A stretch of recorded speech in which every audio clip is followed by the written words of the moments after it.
কেএফসির fried chicken খুবই popular একটি chicken recipe, যেটি আমাদের সকলেরই বেশ পছন্দের। কিন্তু এই কেএফসির ফ্রাইড চিকেন বাড়িতেই কীভাবে খুব সহজে আর ঘরোয়া উপকরণে তৈরি করা যায়, সেটাই আমি আজকের এই ভিডিওতে শেয়ার করব। এছাড়াও কেএফসির মতনই চিকেনের সেই পারফেক্ট ক্রিস্পি টেক্সচারটার জন্য ভিডিওতে থাকছে অনেক টিপস। তো শুরু থেকে শেষ পর্যন্ত স্টেপ বাই স্টেপ দেখে নিন আমাদের আজকের এই রেসিপিটি। আর আমি প্রিয়াঙ্কা আপনাদের সকলকে আমার চ্যানেল ডেলিশিয়াস রেসিপি বাংলাতে স্বাগত জানাই।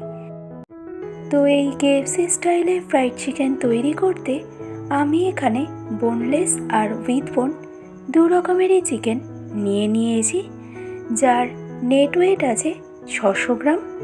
আর প্রত্যেকটা চিকেনের পিস আমি মিডিয়াম সাইজেই নিয়েছি। তবে আপনারা চাইলে শুধুমাত্র উইথ বোন চিকেন দিয়েও ফ্রাইড চিকেন তৈরি করে নিতে পারেন। তো এবার আমাদের first step chicken marination.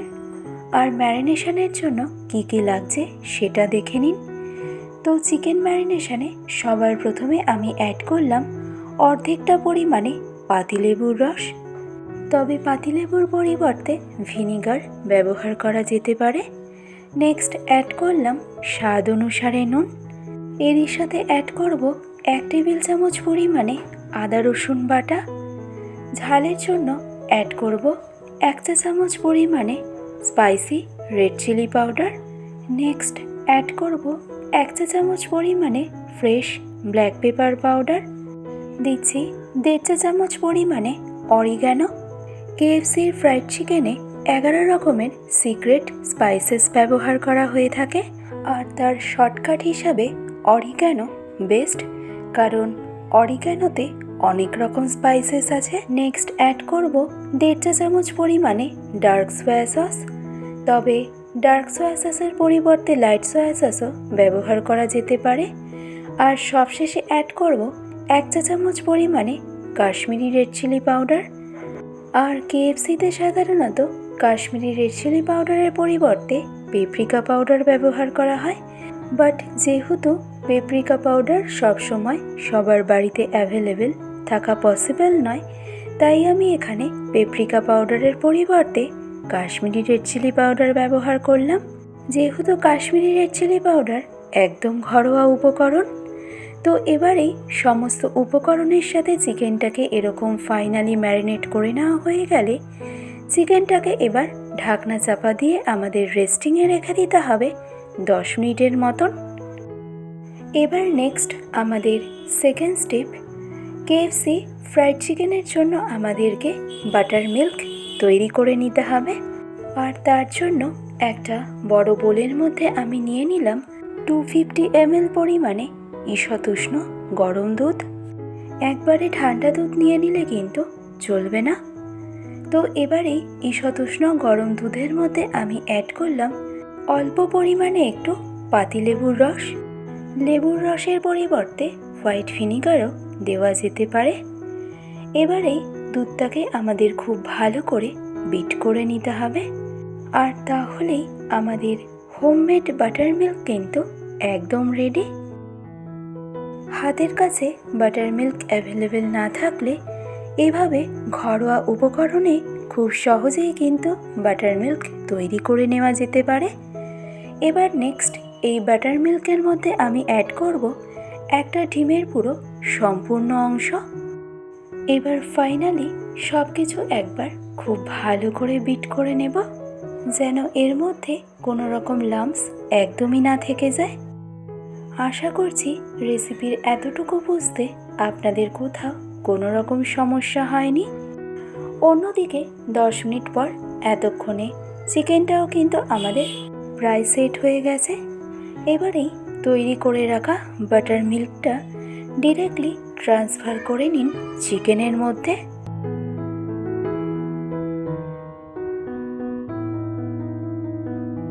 এবারেই butter মিল্কের সাথে চিকেনটাকে খুব ভালো করে মিশিয়ে নিন।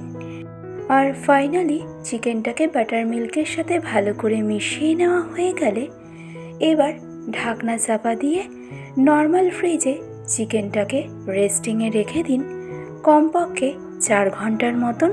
আর হাতে যদি কম সময় থাকে তবে মিনিমাম 1 ঘন্টা তো অবশ্যই রাখতে হবে।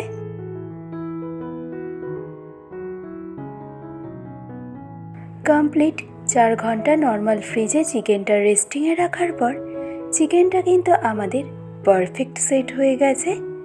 এবার অন্যদিকে একটা বড় বোলের মধ্যে আমি নিয়ে নেব 3 কাপ পরিমাণে ময়দা, আর এই ময়দার সাথেই আমি নিয়ে নেব 1 কাপ পরিমাণে কর্নফ্লাওয়ার, অর্থাৎ ময়দা ও কর্নফ্লাওয়ারের রেশিওটা আমাদের 3:1। এবার এর মধ্যে অ্যাড করব 1 চা চামচ পরিমাণে ফ্রেশ ব্ল্যাক পেপার পাউডার, 1 চা চামচ পরিমাণে অরিগ্যানো, সাথে দিয়ে দিলাম স্বাদ অনুসারে নুন, আর অ্যাড করলাম 1 চা চামচ পরিমাণে কাশ্মীরি রেড চিলি পাউডার। এছাড়াও ক্রিস্পিনেসের জন্য অ্যাড করলাম 1/2 চা চামচ পরিমাণে বেকিং পাউডার, আর অ্যাড করলাম 1 টেবিল চামচ পরিমাণে আদা রসুন বাটা। কেএফসিতে এই আদা রসুনটা পাউডার ফর্মে ব্যবহার করা হয়। যেহেতু আমি রেসিপিটি সম্পূর্ণ ঘরোয়া উপকরণে তৈরি করে দেখাবো, তাই আমি এখানে কোনো রকম জিঞ্জার গার্লিক পাউডার ব্যবহার করলাম না। তবে আপনাদের কাছে যদি জিঞ্জার গার্লিক পাউডার থেকে থাকে তাহলে অবশ্যই দিয়ে দিতে পারেন, বাট আদা রসুন বাটা পেস্ট হিসাবে ব্যবহার করলেও কোনো অসুবিধে নেই। তো সমস্ত উপকরণ শুকনো অবস্থাতে ইভেনলি ভালো করে মিশিয়ে নেওয়ার পর আমি অ্যাড করলাম অল্প পরিমাণে কেলগস কর্নফ্লেক্স। এতে চিকেনের ওপরের কোটিংটা কিন্তু অনেক বেশি ক্রিস্পি হয়। তো এবার এই কর্নফ্লেক্সটা ময়দার সাথে এভাবে একটু ভালো করে মিশিয়ে নিলেই কোটিংয়ের জন্য ময়দার প্রিপারেশনটা কিন্তু আমাদের এখানে একদম রেডি। এবার ফাইনালি চিকেনের কোটিংটা করে নেব। তো চিকেনের ওপরের কোটিংটা কিন্তু এখানে ভীষণভাবেই গুরুত্বপূর্ণ। আশা করছি একটু মনোযোগ সহকারে নোটিশ করলেই আপনারাও কেএফসির মতন পারফেক্ট টেক্সচারটা পেয়ে যাবেন। তো সবার প্রথমে একটা চিকেন পিস নিয়ে চিকেনটাকে শুকনো ময়দা দিয়ে আমাদেরকে সবার প্রথমে একটা কোট করে নিতে হবে। আর যখন কোটিংটা করবেন তখন অবশ্যই চেষ্টা করবেন এভাবে একটু চেপে চেপে কোটিংটাকে করে নেওয়ার। আর কোটিংটা করে নেওয়ার পর এবার এর মধ্যে থেকে এক্সট্রা ময়দাটা এভাবে ঝেড়ে নিয়ে এবার এটাকে ডিরেক্টলি ট্রান্সফার করে নিন বাটার মিল্কের মধ্যে, আর তারপর বাটার মিল্কের একটা কোট করে নিন। এটা করে নেওয়ার একটাই কারণ, সেকেন্ড টাইম আমরা যখন ময়দার কোটিং করব তখন সে সময় কোটিংটা চিকেনের মধ্যে খুব ভালোভাবে সেট হয়ে যাবে। তো চিকেনটা বাটার মিল্কে কোট করে নেওয়া হয়ে গেলে এবার এটাকে ফাইনালি ট্রান্সফার করে নিন আবারও শুকনো ময়দার মধ্যে, আর তারপর ময়দার একটা কোট করে নিন। আর কোট করার সময় যতটা সম্ভব চিকেনটাকে এভাবে একটু চাপ দিয়ে কোটটাকে করে নেবেন। এতে চিকেনের কোটিংটা কিন্তু একদম পারফেক্ট হবে। আর ফাইনালি চিকেনের মধ্যে কোটিংটা করে নেওয়া হয়ে গেলে এবার এর মধ্যে থেকে এক্সট্রা ময়দাটাকে এভাবে ঝেড়ে নিয়ে চিকেনটাকে এবার ডিরেক্টলি ট্রান্সফার করে নিন একটা ডিশের মধ্যে। তো খুবই সিম্পল স্টেপ, আর তাই আশা করছি আপনাদের করতে কোনো রকম সমস্যা হবে না। বাট তাও সকলের বোঝার সুবিধার্থে আমি আরও একটা চিকেন আপনাদেরকে কোট করে দেখিয়ে দিচ্ছি, যাতে আপনাদের করতে কোনো রকম সমস্যা না হয়। তো সবার প্রথমে 4 ঘন্টা আগে ম্যারিনেট করে রাখা চিকেনটাকে আমরা কোট করে নিলাম শুকনো ময়দাতে, আর তারপর চিকেনটাকে কোট করে নেব বাটার মিল্কের মধ্যে। আর এই কোটটা করার সময় এটা অবশ্যই খেয়াল রাখবেন চিকেনের গাটা যেন অবশ্যই ভেজা থাকে, এতে চিকেনের কোটিংটা কিন্তু একদম পারফেক্ট হবে।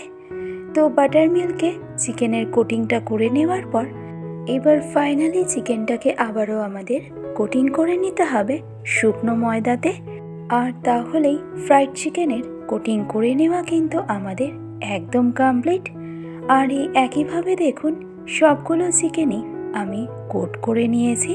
তো চাইলে আপনারা চিকেনটাকে এভাবে স্টোর করেও রাখতে পারেন। আর তার জন্য চিকেনটাকে এভাবে আমাদের নর্মাল ফ্রিজে রেখে দিতে হবে কমপক্ষে 3 থেকে 4 ঘন্টার মতন। আর তারপর চিকেনটা খুব ভালোভাবে সেট হয়ে গেলে জিপলক প্যাকের মধ্যে করে চিকেনটাকে আপনারা স্টোর করে রাখতে পারবেন কমপক্ষে 10 দিনের মতন। এবার ফাইনালি চিকেনগুলোকে ফ্রাই করে নেব। তবে তার আগে তেলের মধ্যে অল্প একটু ময়দার ড্রপ ফেলে এইভাবে চেক করে নেবেন। যদি দেখা যায় তেলটা ঠিক এভাবে ফুটতে আরম্ভ করেছে, তখনই এই স্টেজে চিকেনগুলোকে দিয়ে দেবেন। কারণ ফ্রাইড চিকেন তৈরির সময় তেলের টেম্পারেচারটা কিন্তু থাকে 350 ডিগ্রিতে। আর অ্যাকিউরেট তেলের টেম্পারেচারটা বোঝার জন্য থার্মোমিটারও ব্যবহার করতে পারেন। আর তা না হলে আমার দেখানো প্রসেসটাই ফলো করবেন। তো চিকেনটা দিয়ে দেওয়ার পর প্রথম পর্যায়ে গ্যাসের ফ্লেমটাকে কিন্তু আমরা হাইতেই রাখবো। হাই ফ্লেমে চিকেনটা উল্টে পাল্টে ফ্রাই করে নেব। আর যখনই দেখবেন চিকেনের ওপরের কোটিংটার মধ্যে ঠিক এরকম একটা হালকা কালার চলে এসেছে, তখনই এই পর্যায়ে গ্যাসের ফ্লেমটাকে আমাদের মিডিয়ামে করে দিতে হবে। অর্থাৎ এই স্টেজ থেকে চিকেনটাকে আমাদের ফ্রাই করে নিতে হবে মিডিয়াম ফ্লেমে। তাহলে দেখবেন চিকেনের ওপরের কোটিংটা যেমন পারফেক্ট ফ্রাই হবে, তেমনই চিকেনটাও কিন্তু ভেতরে খুব ভালোভাবে কুক হতে পারবে। আর তেমনই চিকেনটা ভেতর থেকে থাকবে একদম জুসি। তো দেখুন কেএফসির মতন একদম পারফেক্ট চিকেনের ওপরের টেক্সচারটা কিন্তু চলে এসেছে। আর আমার দেখানো এরকম ছোট ছোট প্রত্যেকটা টিপস ফলো করলে আশা করছি আপনারাও খুব সহজে এই রেসিপিটি তৈরি করে নিতে পারবেন। আর এই চিকেনটা ফ্রাই করতে টোটালি আমার সময় লেগেছে 8 থেকে 9 মিনিটের মতন। তো এবার এই চিকেনগুলো আমি ট্রান্সফার করে নেব কিচেন টিস্যুর ওপরে। তো কেমন লাগলো আমার আজকের এই সম্পূর্ণ রেসিপিটি, সেটা আমাকে কমেন্ট বক্সে জানাতে কিন্তু একদমই ভুলবেন না। আমি জানি না যে এই রেসিপিটা কতটা আমি কেএফসির মতন করে তৈরি করতে পারলাম, বাট আমি চেষ্টা করেছি খুব সহজভাবেই রেসিপিটি আপনাদের সকলের সাথে শেয়ার করতে। আর তাই ভালো লাগলে অবশ্যই এইভাবে ট্রাই করে দেখুন। আর দেখুন চিকেনের ওপরের কোটিংটা কিন্তু বেশ সুন্দর ক্রিস্পি হয়েছে, ঠিক যেমনটা কেএফসিতে আমরা পেয়ে থাকি। আর চিকেনটাও কিন্তু ভেতর থেকে একদম জুসি।